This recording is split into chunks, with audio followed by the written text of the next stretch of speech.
Mulheres Inteligentes, Relações Saudáveis. Um livro de Augusto Cury. Capítulos 7 e 8. Capítulo 7. Os erros capitais de uma relação doente. 3. A ditadura da crítica excessiva e do medo da perda. A ansiedade saudável é a ansiedade doentia. Se você quiser viver com pessoas tranquilas, relaxantes, que preenchem todas as suas expectativas e que jamais lhe darão dores de cabeça, é melhor conviver com máquinas e não com seres humanos. É impossível não termos algumas áreas de confrontos. Somos mundos completamente diferentes vivendo no mesmo espaço, na sala de casa, de aula, das empresas. Uma das coisas que mais nos diferenciam e ao mesmo tempo mais nos aproximam é a emoção. Ela nos diferencia porque a cada momento estamos num estado emocional e nos aproxima porque frequentemente nossa emoção experimenta os mais diversos níveis de ansiedade. Há uma ansiedade aceitável, normal e até fundamental.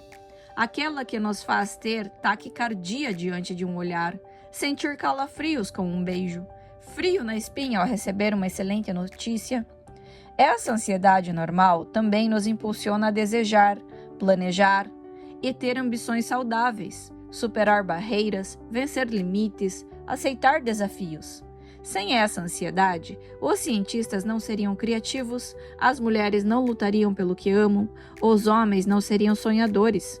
Enfim, não seríamos o Homo sapiens, uma espécie pensante e amante das aventuras. Portanto, não reclame da ansiedade, mas dos altos níveis dela. Quando a ansiedade se avoluma, adoecemos nossas mentes, relações e atividades profissionais. A ansiedade doentia tem múltiplas manifestações. Em alguns casos, ela se traduz pela timidez. Fala-se pouco, mas pensa-se muito.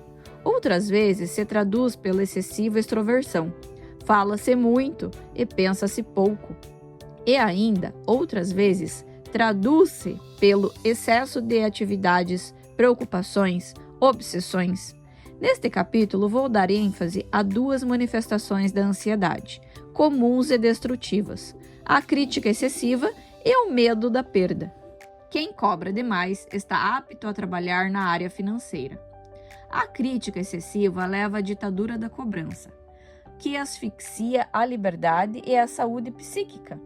A ditadura da cobrança, decorrente do excesso de crítica, é mais grave do que a ditadura do controle advindo do ciúme.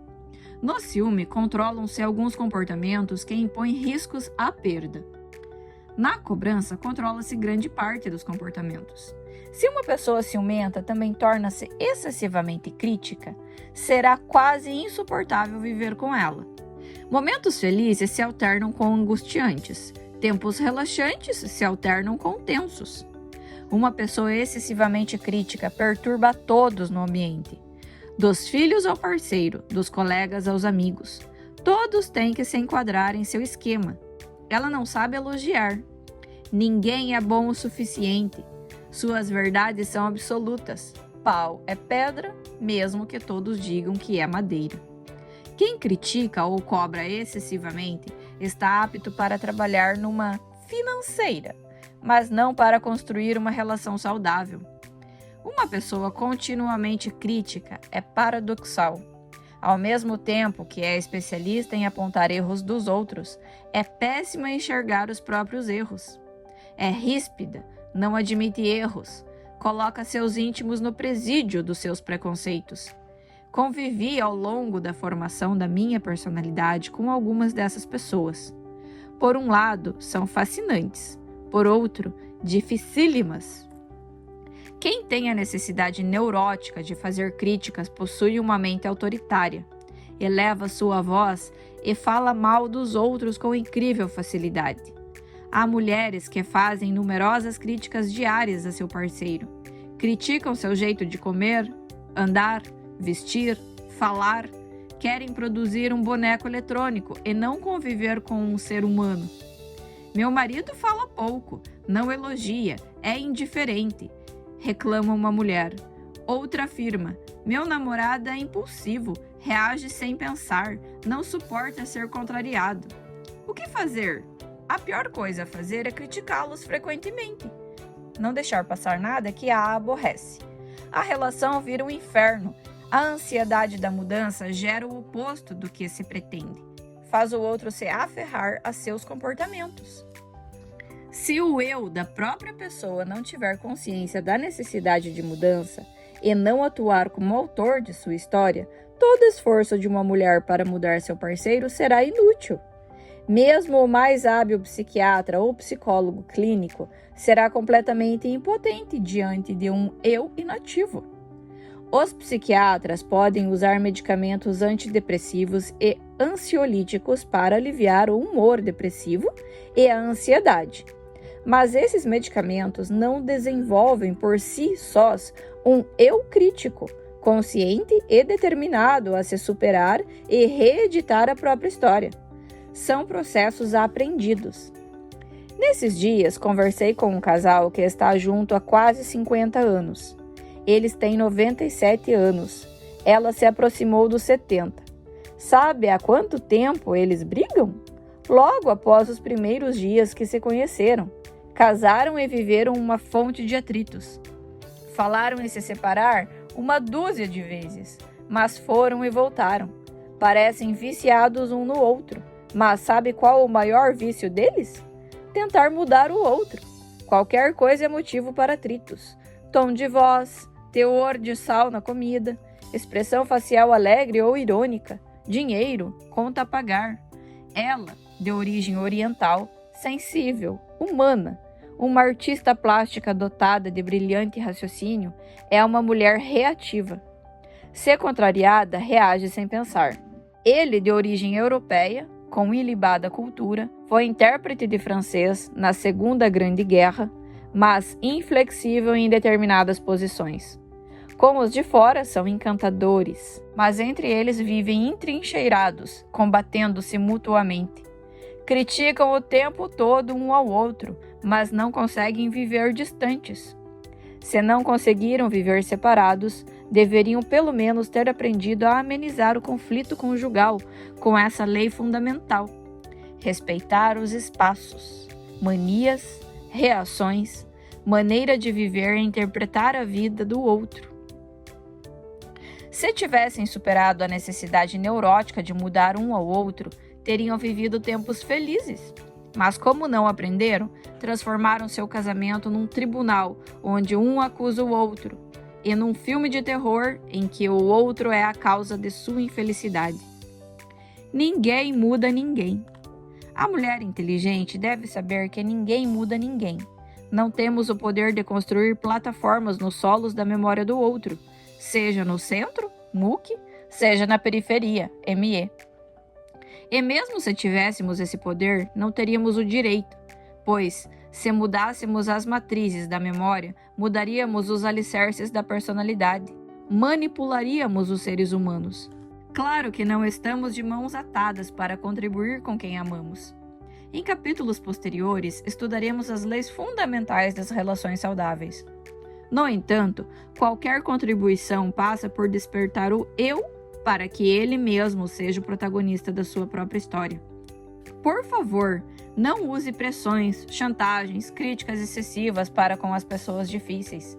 Essas técnicas piorarão quem você deseja mudar e arremessarão para dentro das janelas killer. Lembre-se de que o volume de tensão dessas janelas é tão grande que bloqueia milhares de outras janelas, impedindo o eu de pensar, fazendo-o quase que imutável. Por que essas técnicas ineficientes sempre foram usadas ao longo da história? Por causa da lei do menor esforço. Não é necessário nenhum esforço intelectual e emocional para metralhar os outros com críticas e apontar seus erros. Mas compreender, envolver, estimular a pensar e conquistar uma pessoa difícil exige a lei do maior esforço, ampliado. Que tipo de lei você prefere usar? Se uma pessoa for eficiente em estimular o eu de outra a sair da condição de vítima para ser protagonista da sua psique, abre-se um caminho excelente para construir bairros na memória. A generosidade, o altruísmo e a capacidade de surpreender são fundamentais para estimular o outro. Uma das minhas maiores preocupações é não ficar analisando as pessoas que me rodeiam fora do consultório.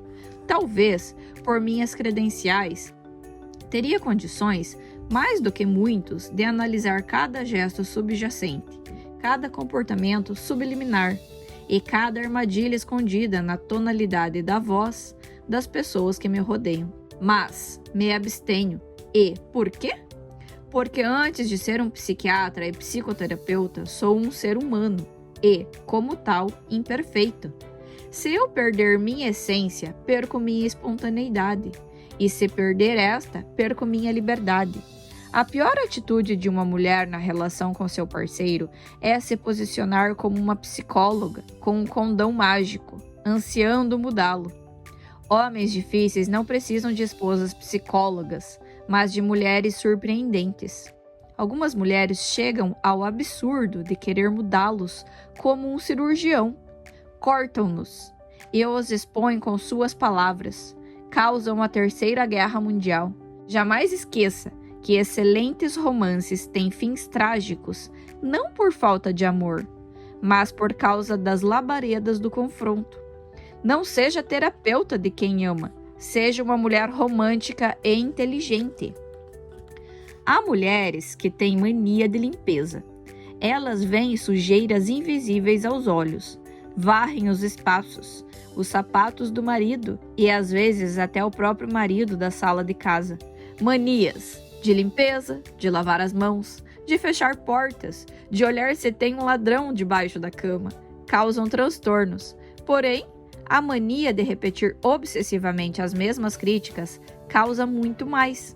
Uma mulher repetitiva estressa muitíssimo seu homem e seus filhos.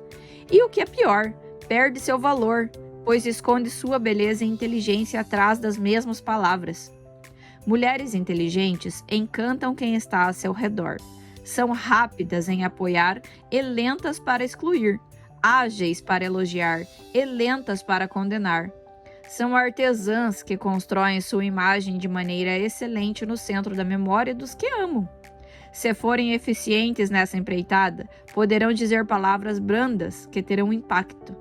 Se forem ineficientes, poderão gritar que não serão ouvidas. Generalizar críticas, um erro capital.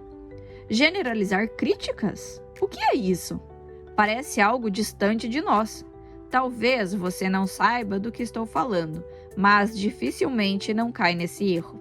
Infelizmente, pais, mães, irmãos, amantes, professores, executivos perdem sua elegância quando tentam corrigir alguém usando generalizações.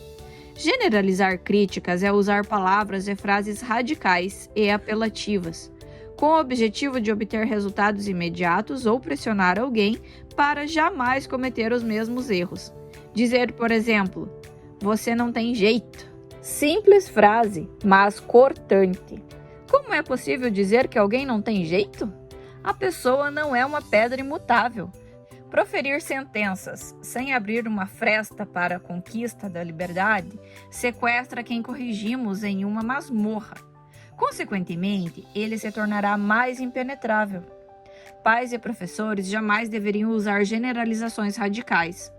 Você sempre erra. Você é sempre assim. Essas frases são condenatórias. Demonstram que tais jovens são irracionais, que não têm qualquer competência, que não conseguem minimamente se superar. Tais críticas são cânceres psíquicos. Desanimam, desencorajam, constroem uma armadilha killer em nossos filhos e alunos. Uma mulher diz para seu parceiro: você não sabe agradar a ninguém. Como é possível fazer uma afirmação tão grave? Ele não é um monstro. Se ele não sabe agradar a ninguém, é melhor ficar a milhas de distância dele. Certamente ela não quis dizer de fato o que anunciou na frase, mas usou uma pressão apelativa e irracional para feri-lo e tentar mudá-lo. Errou 2 vezes. Os homens são especialistas também nesse tipo de chantagem, talvez muito mais do que mulheres. Quem usa as palavras sempre, toda vez, jamais, não, nunca, Para corrigir ou apontar erros de alguém está apto para ser um falso juiz e não um educador. Um verdadeiro juiz age com equidade e não com radicalismo. Por mais erros que uma pessoa cometa, em alguns momentos ela acerta. Expressa afetividade, generosidade, coerência, lucidez. Esses momentos devem ser celebrados para plantarmos janelas light, que estimulam o desenvolvimento da afetividade e da racionalidade. Quando você corrige, planta janelas que libertam ou aprisionam? Por não conhecer a teoria das janelas da memória, falhamos drasticamente em nossas correções. Primeiro, queremos conquistar o território da razão, para depois o da emoção. Ou seja, primeiro criticamos, para depois sermos afetivos. Tal técnica é débil e ineficiente. Deveria ser o contrário. Primeiro precisamos conquistar o território da emoção, valorizar quem vamos corrigir, exaltá-lo, para desse modo tirá-lo das fronteiras de uma janela killer. Depois o corrigimos com generosidade e sem radicalismos ou advérbios apelativos. Se usarmos críticas radicais, devemos imediatamente pedir desculpas. Desculpe-me, exagerei nas palavras. Você não erra sempre. Perdoe-me por dizer que você não tem jeito. Você errou agora, mas tem capacidade para se superar no futuro. Assim, nossos erros ganharão elegância, tornar-se-ão educativos. Mas alguém pode perguntar: pais podem pedir desculpas aos seus filhos? Professores podem reconhecer seus erros para seus alunos? Mulheres podem achar que exageraram com seus parceiros? Podem e devem. Os erros dos outros jamais deveriam justificar os nossos. Além disso, pedir desculpas quando exageramos pode produzir um choque pedagógico positivo que leva quem amamos a entender que a maturidade psíquica não está em não falhar, mas em usar os erros para crescer. Se os erros de alguém são inaceitáveis, devemos tomar atitudes e, se necessário, até procurar ajuda médica. Há homens que têm compulsão por gastar, embora alguns sejam bons para ganhar. Contraem dívidas constantes e transformam a vida familiar num oceano de insegurança. Perdas, violências, humilhação pública, fracassos, rejeições sempre foram fontes de conflitos psíquicos, mas na atualidade o estresse financeiro tem sido uma das mais penetrantes causas. Quem quiser ter saúde emocional nessa sociedade altamente consumista, tem de cuidar da saúde do seu bolso. Uma mulher inteligente sabe que romances duradouros são cultivados nos solos da gentileza. Lança com paciência suas raízes nas crises e colhe com perseverança no futuro. Desde que não asfixie seus princípios, uma mulher inteligente deveria estar sempre aberta para começar um novo capítulo em sua história com quem ama. É possível viver com pessoas difíceis e ser feliz, desde que não tenhamos obsessão de querer mudá-las. Não tenha necessidade neurótica de mudar as pessoas. Não exija o que os outros não podem dar ou não querem dar. Uma mulher inteligente também sabe que não há amor sem acidentes, nem relações sem tempestades.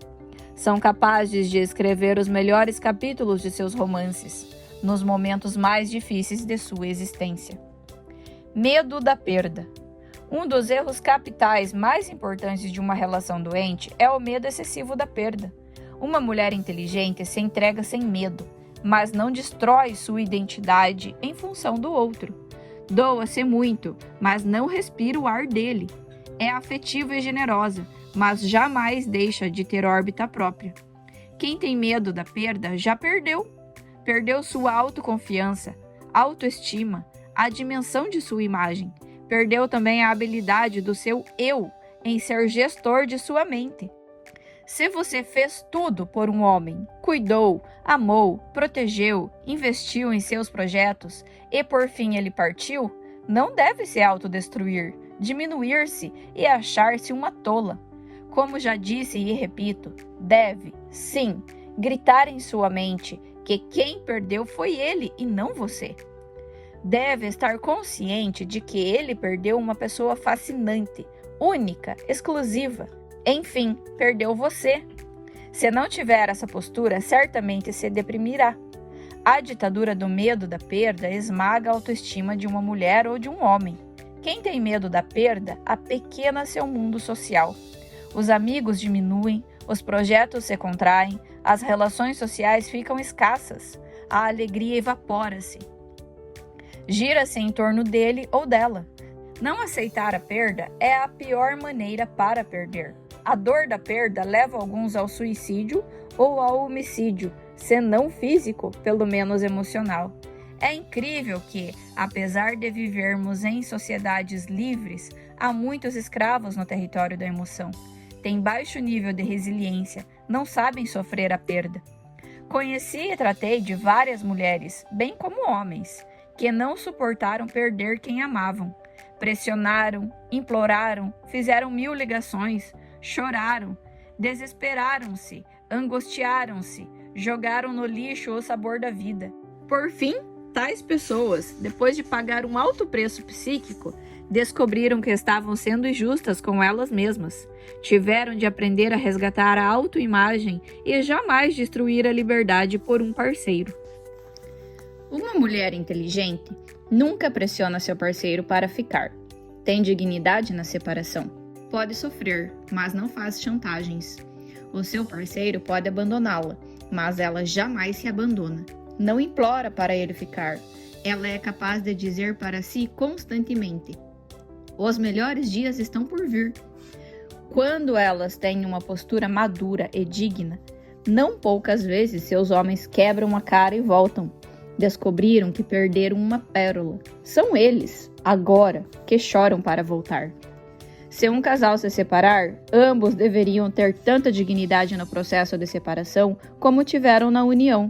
Não deveriam punir um ao outro, nem procurar culpados para as crises que atravessam e muito menos trocar acusações na frente das crianças. Elas já estão fragilizadas e precisarão de pais inteligentes, protetores e amorosos, e, temporariamente, mais do que no tempo da união. Casais se separam, pais jamais. Mas, na prática, alguns pais acabam se separando dos filhos. Eis um erro gravíssimo. Casais inteligentes, quando se separam, não se divorciam do respeito de um com o outro, nem muito menos do cuidado e do afeto com os filhos. Casais inteligentes são hábeis em elogiar um ao outro, mesmo que saibam dos defeitos que cada um possui. Não vivem na lama da inveja e da disputa, não usam os filhos como joguete. Sabem que eles estão fragilizados e precisam de tempos de refrigério. Casais inteligentes encorajam os sonhos do seu ex-parceiro ou ex-parceira e criam condições para o maior de todos os sonhos educacionais, que cada um tenha sucesso em educar os filhos na parte que lhe cabe.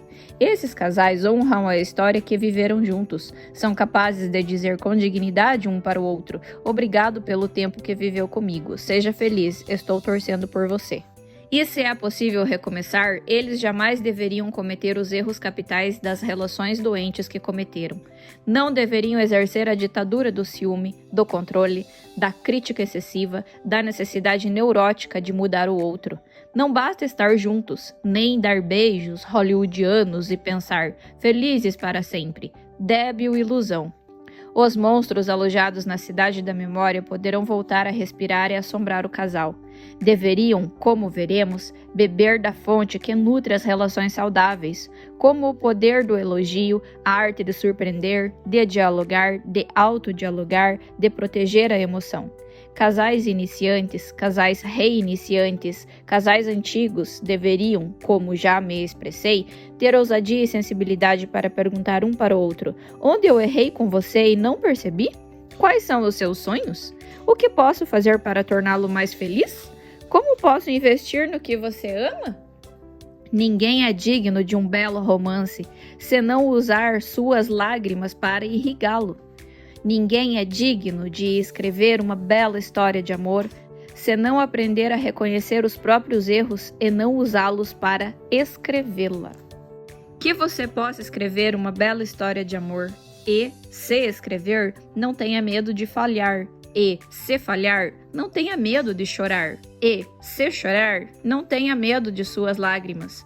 Repense sua vida, mas não desista. Não cobre demais de si nem do outro. Dê sempre uma nova chance para si mesma. Para homens inteligentes. Homens inteligentes usam a lei do esforço maior para resolver seus problemas. Têm consciência de que os fortes usam a agressividade, os frágeis as ideias, os sábios abraçam, os estultos julgam, os fortes acolhem, os inseguros excluem. Homens inteligentes pensam antes de reagir, superam sua impulsividade, não reagem pelo fenômeno, bateu, levou. Não ferem a mulher que escolheu para dividir sua história. Ao contrário, a protege. Não são radicais, mas flexíveis. Não levantam a voz para quem ama, mas os braços para acolher. Capítulo 8. Uma mulher inteligentíssima. Uma menina entre as figueiras. O calor agredia a pele e a fome rondava o corpo. Viver era uma arte naquele árido tempo. Uma menina passeava pelas figueiras, observava os rebentos serem abraçados pelo sol e seus diminutos frutos se arredondavam como a lua crescente em noites prateadas. Uma mente contemplativa nascia no seio do deserto. Não tinha muito, mas tinha tudo. Vestes humildes, coração gigante. Transparente, encantava pelo que era, não pelo que tinha. A menina cresceu, libertou seu imaginário e se arriscou a viajar para algures, lugares distantes. Não para os confins da Terra, mas para as camadas íntimas de seu planeta psíquico. Bebeu da fonte dos filósofos sem conhecê-los. Enamorou-se pela arte da pergunta. Ousada, olhava para o alto e questionava: quem é o artesão que construiu as ideias e as plateias? Quem é o autor da existência que confeccionou o átomo e o espaço? Quais pensamentos encenam-se no anfiteatro de sua mente? Uma menina desenhava as bases de uma mente analítica. Cresceu, tornou-se adolescente. Fez da arte de agradecer seu cálice diário e da arte de questionar seu pão de cada dia. Homenageava a existência, agradecia ao sol e à chuva, ao riso e às lágrimas, ao drama e à comédia. Seu olhar capturou um jovem de mãos calejadas. Pesadas toras, atritos das ferramentas, o tornaram tosco por fora, mas não lhe furtaram a sensibilidade por dentro. Enamorou-se. Coração palpitante, emoção borbulhante. Seria mais um casal que construiria uma simples história. Mas, quando pensavam que iam cair nos braços um do outro, subitamente o amor foi interrompido. Todo amor passa por testes, o deles era quase insuportável. Recolhida em seu pequeno aposento, reclinava-se relaxadamente sobre o colchão rústico de palha batida. Sua cabeça repousava sobre um travesseiro de maciez irregular. Sonhava com seu futuro. Para ela, uma vida sem sonhos era uma emoção sem aventura, uma mente sem criatividade. Sonhava com seu romance, sua casa, seus filhos e com as estratégias para sobreviver. Os pesados impostos romanos massacravam as esperanças de seu povo. Impacto emocional. Quando velejava nas águas da imaginação, uma misteriosa personagem invadiu seu aposento. Seu coração palpitou. Seus pulmões, sedentos de oxigênio, dispararam. Seus olhos, assombrados, se estatelaram. Deveria bater em retirada, mas, para nosso espanto, ficou. Seu corpo gritava: fuja! Mas sua mente implorava: fique. Recebeu o mais espetacular dos convites. Não havia letras douradas nem papel refinado. Um convite oral, endereçado a seus ouvidos, aos recônditos de sua mente.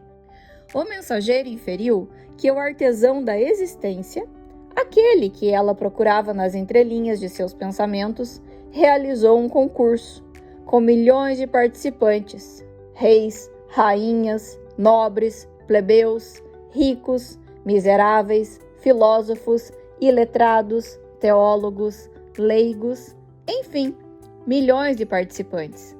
Era um concurso de beleza, no entanto, da mais fina delas, a beleza interior.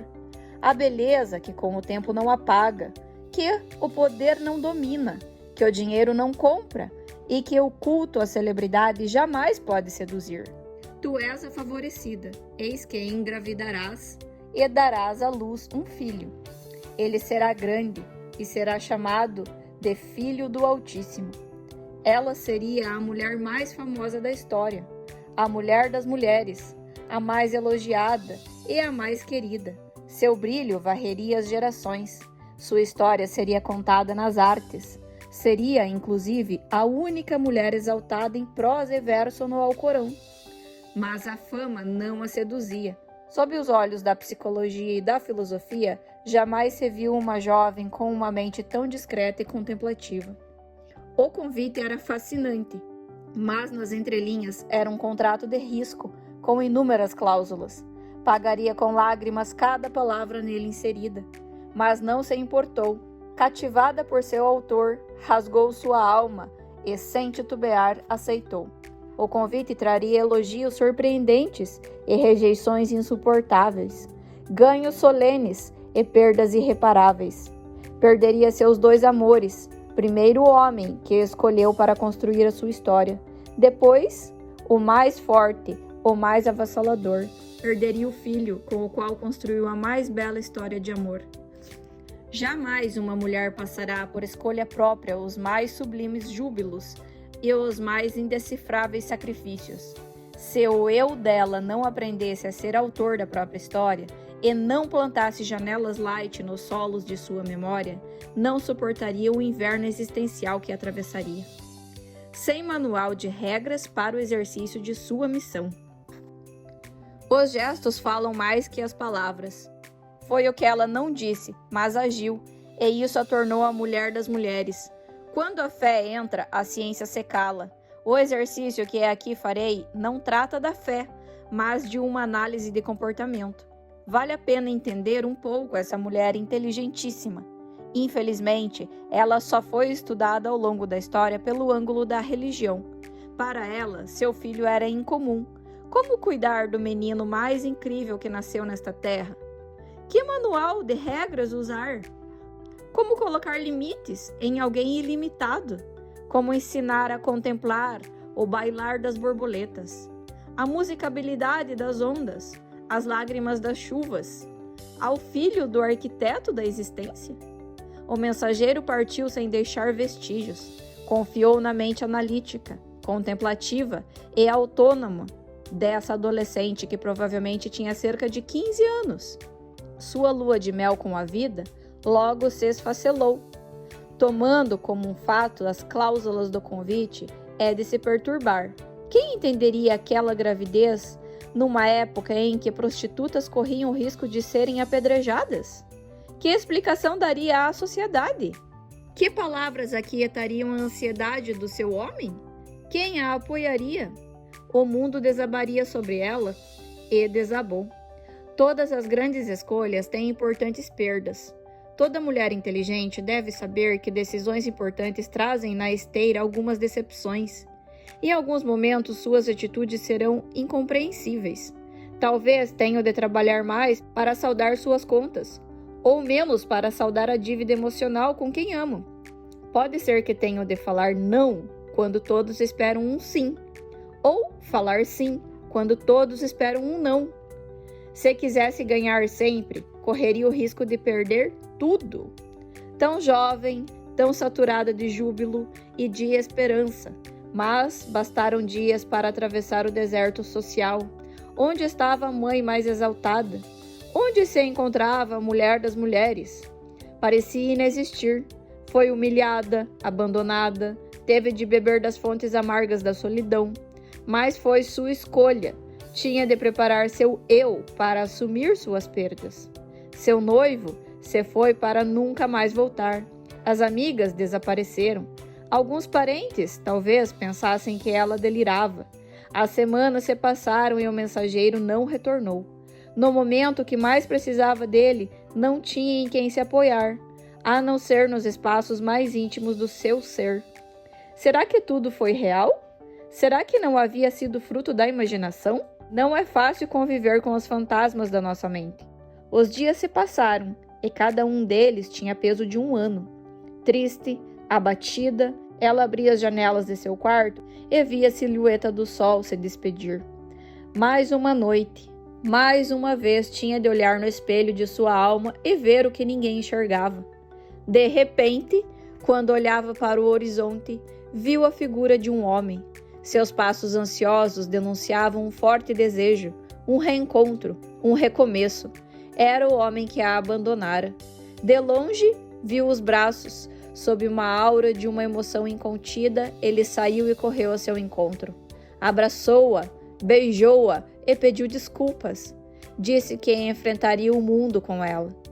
Navegaria as águas do desprezo e nos vales do vexame social, mas jamais a deixaria novamente. O amor faz loucuras. Sem aplausos. A gravidez evoluiu, a barriga cresceu e não houve pré-natal. Ela carregava o bebê mais famoso da história em seu útero, mas o útero social não seria generoso com ele. Chegaram a Belém. Aplausos na chegada? Nenhum. Hotéis? Nada? Pensões? Não havia. Médicos para assisti-la? Um delírio! E parteiras para dar suporte àquela que seria a mais famosa das mulheres? Muitos a valorizam sob o ângulo da teologia, mas sob o olhar da psicologia jamais imaginaram os medos que a sequestraram, os sofrimentos que a invadiram, as perguntas que ficaram sem resposta. Imagine dar à luz ao menino mais célebre, no lugar mais miserável. Não é isso um paradoxo? Quem não duvidaria da mensagem que recebeu? Que líder espiritual não recuaria? Ela não recuou. A arte de agradecer era sua oração. Tão jovem, tão ingênua e tão forte, ela aceitou o inexplicável. Onde faria suas necessidades? Como tomaria banho? Num estábulo? E a higiene do filho? O cheiro azedo de estrume fermentado perfumava suas narinas. Aflito, seu marido não sabia como reagir. Ela gemia, gritava de dor, suava. Depois de dores dramáticas, o menino foi expulso. Seu filho, enfim, chorou. Levou-o aos seus seios e se sentiu a mulher mais feliz do mundo. Esqueceu sua dor. Nenhuma amiga para visitá-la, nenhum abraço para confortá-la. Atravessou o deserto, acompanhada do filho e do companheiro. Depois de atravessá-lo, alguns príncipes do Oriente chegaram com presentes. E tais presentes não tinham importância. Seu filho era seu tesouro. Só queria beber das fontes excelentes do descanso. Mas tranquilidade era um artigo de luxo. Se não bastasse o calor de fora, a culpa queimaria sua alma por dentro. Herodes, o Grande, um dos maiores carrascos da história, que inclusive havia conduzido sua esposa Mariana e seus 2 filhos à morte por suposta conspiração, ordenou assassinar todas as crianças menores de 2 anos. O menino mal nascera e não tinha direito de viver. Ela poderia viver sem banheiros, roupas dignas, comida saudável, sem o apoio de sua mãe, sem o conforto de suas amigas. Mas como viver sabendo que outras mães perderam seus filhos por causa do seu filho? A culpa, mesmo sem ser culpada, tornou-se um ferrolho que feria sua emoção. A mulher, de um altruísmo notável, experimentou uma angústia indecifrável. Queria ser ela a mais bem-aventurada entre as mulheres? Calada por fora e perguntando por dentro, partiu desesperada. Pais se deprimem por não conseguir ajudar um filho portador de psicose, farmacodependência, câncer. Mulheres se perturbam por não conseguir resgatar o amor de quem amam. Profissionais se mutilam por não conseguir cumprir suas metas. Ela não conseguia aplacar a ira de Herodes, nem evitar o assassinato em massa. O que sentia? Não sabemos, mas era muito desconfortável. Carregava seu filho no colo por quilômetros, infatigavelmente. Protegia-o como a própria vida. O convite que recebera em seus aposentos parecia muito diferente da crua realidade que vivia. Fugiu, tremendo por fora e tremulando por dentro. Partiu para outro país. Mais uma vez, não havia banheiros, camas, restaurantes, conforto, apoio. Passou no mais difícil concurso, mas não recebeu aplausos dos maiorais do seu tempo. Ao contrário, Essa dócil e generosa mulher experimentou o sabor das vaias, o gosto da humilhação, o tempero das incompreensões. Se o seu eu não filtrasse os estímulos estressantes, se sua capacidade de amar não fosse sublime, se sua espiritualidade não fosse saudável e inteligente, simplesmente não sobreviveria. Toda mulher deve se sentir dotada de uma grande missão. Não importa se faz faxina numa empresa ou se a dirige, se limpa os doentes ou se é médica deles, se vende produtos ou se vende ideias em sua sala de aula. Sempre deve realizar seu trabalho dando o melhor de si, libertando sua criatividade, exalando sua sensibilidade, honrando sua história, procurando construir uma nobre biografia. Nesses tempos psicóticos, em que algumas mulheres vivem no estrelato e a maioria no anonimato, em que os padrões de beleza são ditatórios, muitas mulheres têm se depreciado e se deprimido.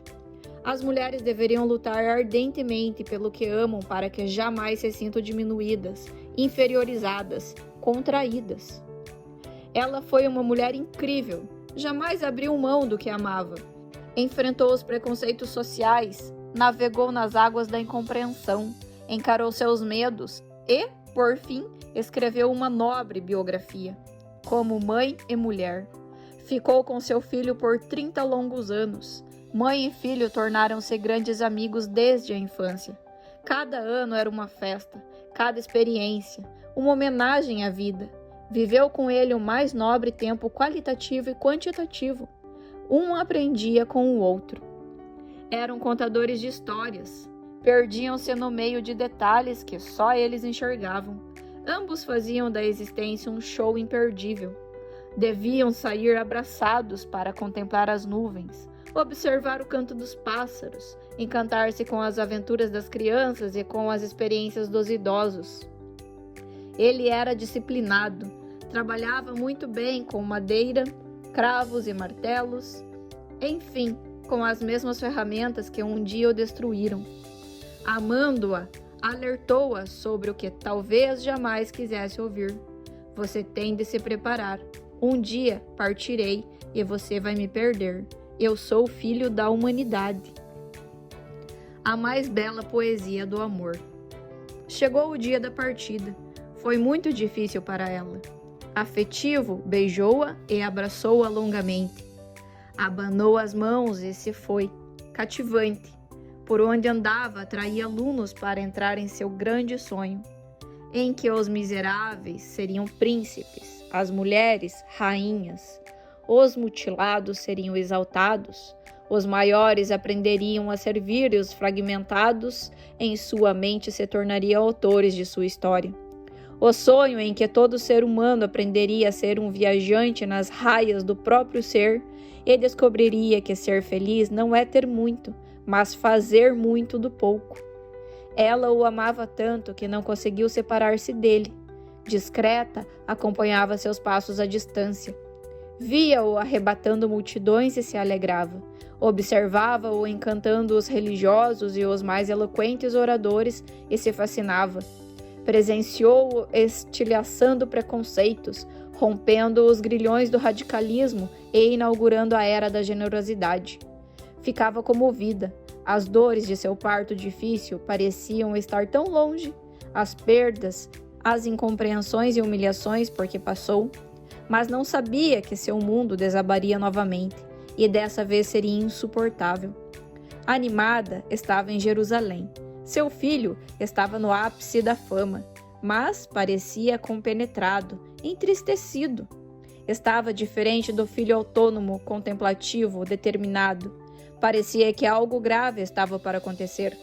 Horas depois soube que o prenderam. Foi levado à fortaleza Antônia, à casa de Pilatos, mas certamente se safaria como sempre o fez. O movimento em torno da mansão era enorme e ele não saía. O calor da tensão aumentou. As notícias não chegavam. Seu estado de apreensão deu espaço à hiperpreocupação. Meu filho, por que você não aparece? Perguntava-se, e o mesmo ocorria com as mulheres que o seguiam. Não havia como questionar seus discípulos, que, encarcerados pelo medo, fugiram. O eu deles tornou-se vítima de sua história. A multidão era grande no entorno. De repente, um cortejo saiu. Tentava olhar o que se passava, mas era difícil saber. Subitamente viu ao longe uma face desfigurada, olhos edemaciados, lábios e carregando sangrando. uma trave de madeira. Era mais um miserável castigado pelos romanos. Teve pena, muita pena. Olhou outra vez e mais uma vez. Enfim gritou: "Meu filho! Não! Meu querido filho!" O filho que ela carregou no colo, beijou todos os dias, estava sangrando. O convite que recebeu para ser a mulher das mulheres, para amamentar e cuidar do menino mais famoso da história, não apresentou esse texto. A criança que nasceu num curral teve de fugir para não morrer e foi castigada pelo trabalho árduo, que encantou sua mãe e depois o mundo. Não era o mais elogiado dos seres, mas o mais mutilado deles. Ela tentava se aproximar dele, mas todos queriam vê-lo. Era muitíssimo querido. E para espanto das ciências jurídicas, o homem que mais protegeu e defendeu os direitos das mulheres na história, ao vê-la sofrer por causa dele, esqueceu da própria dor. Não chorem por mim, não se preocupem com minha dor, chorem por vocês mesmas e por seus filhos.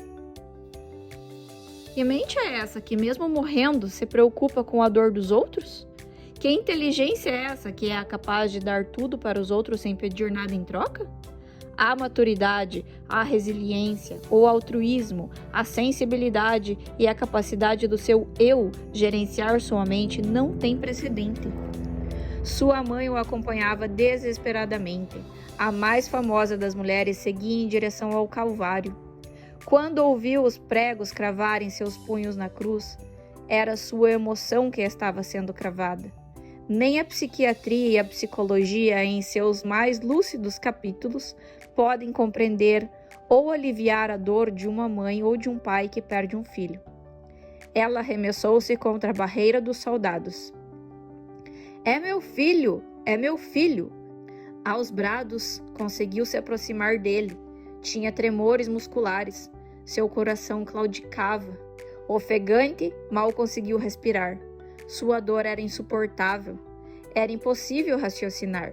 Mas, para assombro das ciências humanas, mais uma vez ele gerenciou sua emoção. Controlou sua dor, agora para proteger sua mãe. Não podia abraçá-la, beijá-la, consolá-la. Mal conseguia falar, mas disse-lhe uma notável mensagem em código: "Mulher, eis aí teu filho." E apontou para o jovem João. Tentou lembrá-la do convite que havia mais de 3 décadas recebera. Com a primeira palavra, tentou pedir-lhe o impossível: que ela se colocasse não como sua mãe, mas como mulher, como a mulher das mulheres, a mais bem-aventurada, a que passou no concurso do autor da existência. Com a frase sem o vocativo, "Eis aí teu filho", queria dizer: "Mãe, eu vou como a alertei. É pela humanidade que estou aqui, mas João cuidará de ti. Quando ele beijá-la, serão meus beijos em ti. Quando abraçá-la, serei eu quem estarei te abraçando. Jamais deixarei de amá-la." A mais famosa das mulheres foi a que mais desprezou a fama. Foi a mais discreta e serena. Não queria elogios, nem aplausos. Apenas abraçar seu filho e beijá-lo enquanto ele morria. Mas nem sequer teve esse direito. Seu nome foi Maria. Tão simples e tão forte. Maria foi uma mulher inteligentíssima. Foi assim que mãe e filho secretaram a mais bela poesia de amor no inverno mais rigoroso da existência. Gritaram seus indecifráveis gestos de que vale a pena amar e que só o amor nos torna inesquecíveis e insubstituíveis. Para homens inteligentes. Ninguém é digno de construir um grande romance se não aprender a elogiar uma mulher. Os elogios nutrem a emoção, fomentam a coragem, inspiram a motivação. O poder do elogio pode ser mais forte do que o das armas, mais poderoso que o dinheiro, mais penetrante que a lâmina de um bisturi. Homens inteligentes fazem pelo menos um elogio por dia para a mulher que ama e para seus filhos. Um homem inteligente não gravita na própria órbita, não vive nas raias do individualismo. Sabe que promover uma mulher incentiva sua caminhada, investe em seus sonhos, aplaude seu sucesso. Sabe que, ao lado ou na frente de um grande homem, há sempre uma mulher brilhante e realizada.